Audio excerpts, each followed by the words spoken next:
Hello, welcome to a bonus edition of Locked on Sharks. My name is JD Young, one half of the Content Boys. Kyle continues to be abducted by Australians. And today I wanted to talk about the Sharks Penguins game that I actually went to and was able to cover. So I wanted to kind of give my thoughts on the game. Got a little bit of footage from the post-game presser, and then just kind of my experience covering the game. So if you guys want a little bit of a kind of what happened, stick around.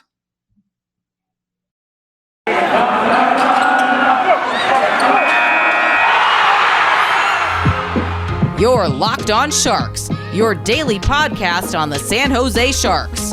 Part of the Locked on Podcast Network, your team every day.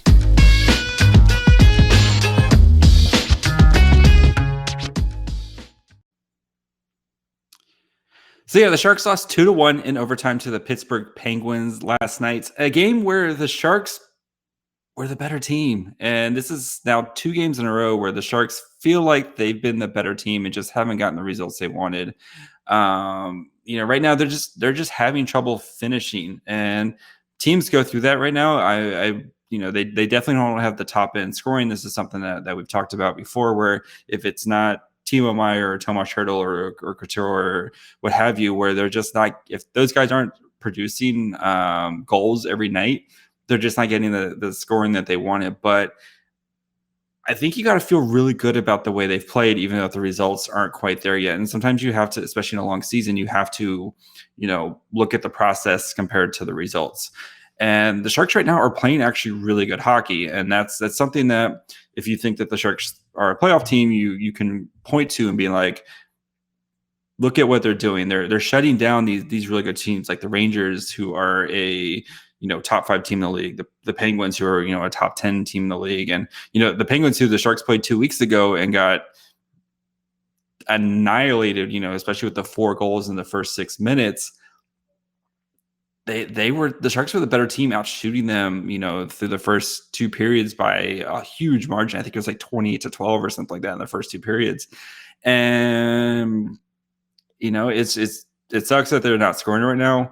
I know like Noah Gregor has been getting a lot of attention from the fan base, and the poor guy right now has got, I think, 50 consecutive shots without a goal, that's just a brutal streak. But he's doing a lot of good stuff right now, and the goals will come. Like that stuff will come. And Noah Gregor, if on a good team, Noah Gregor is a third line winger, and right now he's having to play kind of on that second line because they don't have anybody else, especially with Barabanov being on the COVID list, and then sending Eklund back to Sweden, and then getting rid of Evander Kane, who we made it very clear on Evander Kane, on our stance on Evander Kane, but they just don't have those other finishers right now. So, but I think Noah Gregor's beyond due for a goal. So, but I mean, like the defense has been much better. They've been able to help out Adin Hill, who's also played a lot better as well. But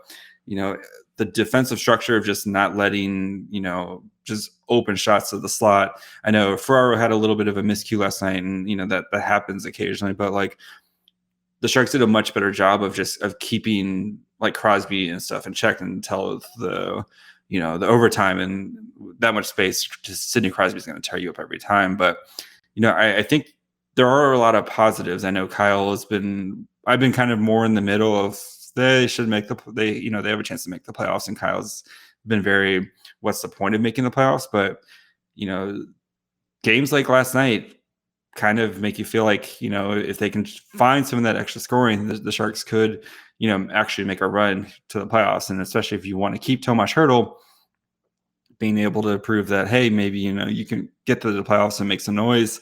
If you can find some extra scoring, might be a pretty solid strategy. So going to take a break real quick here, and then we're going to talk about Adin Hill, and then I'm going to talk about just my experience and what it was like covering an actual Sharks game for the first time. So, but before we continue, let's talk about our friends over at Built Bar. So, Built Bar, if you guys don't know by now, it's a protein bar that tastes like a candy bar, and it's even better than a candy bar. Built Bar makes it easy to stick to your New Year's resolutions because it tastes so good you'll want to eat it.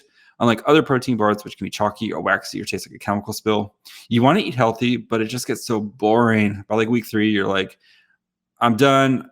I know this isn't worth it. Where's the chocolate? That's why Built Bars are covered in 100% real chocolate, but they're also healthy with 130 calories, 4 grams of sugars, 4 net carbs, 17 grams of protein. Compare that to a candy bar, which has usually 240 calories, 30 grams of sugar, and dozens of net carbs. So go pick out your favorite flavor, or your favorite if you like. Or if you don't know which one, go get one of the variety boxes, which has a bunch of different flavors for you to try. So head over to built.com, use the promo code LOCKED15, get 15% off your order. Again, use the promo code LOCKED15 for 15% off at built.com. BetOnline would like to wish you a happy betting year. BetOnline remains the number one place to wager, and for all the wagering action for 2022. With a new year and new updated desktop and mobile website, so sign up today and receive a 50% welcome bonus on your first deposit. Just use the promo code LOCKEDON to get started. From football, basketball, hockey, boxing, and UFC, right to your favorite Vegas casino games. Don't wait to take advantage of all the amazing offers available for 2022. BetOnline is the fastest and easiest way to wager on all your favorite sports. BetOnline, where the game starts. So let's talk about Adin Hill, who has played much, much better, I think, since the break. And, he did have that really soft one, a couple nights ago. But like in the Rangers game, he played really well and just didn't get any run support, and in the Penguins game, he played really well. And even the 2 goals he gave up, like those were just fantastic plays by great players. Letang is a great defenseman. Crosby and Gunsel are great players. Like those happen, but he's really kind of hung in there. And I got to actually ask him what has been kind of the difference the past couple games. So here is what he said. Especially if you're checking us out on YouTube, you can watch here. So JD Young. Hey, Adin, what has been the biggest kind of thing for your improved play? Has it been technique, the guys in front of you, a little bit of both? Just working in practice, and I made a few mistakes obviously this year, but it's just to keep going and keep battling and keep a good mindset. So Hill's been, you can kind of see it where like he's been working on it, and he hasn't been giving up those kind of.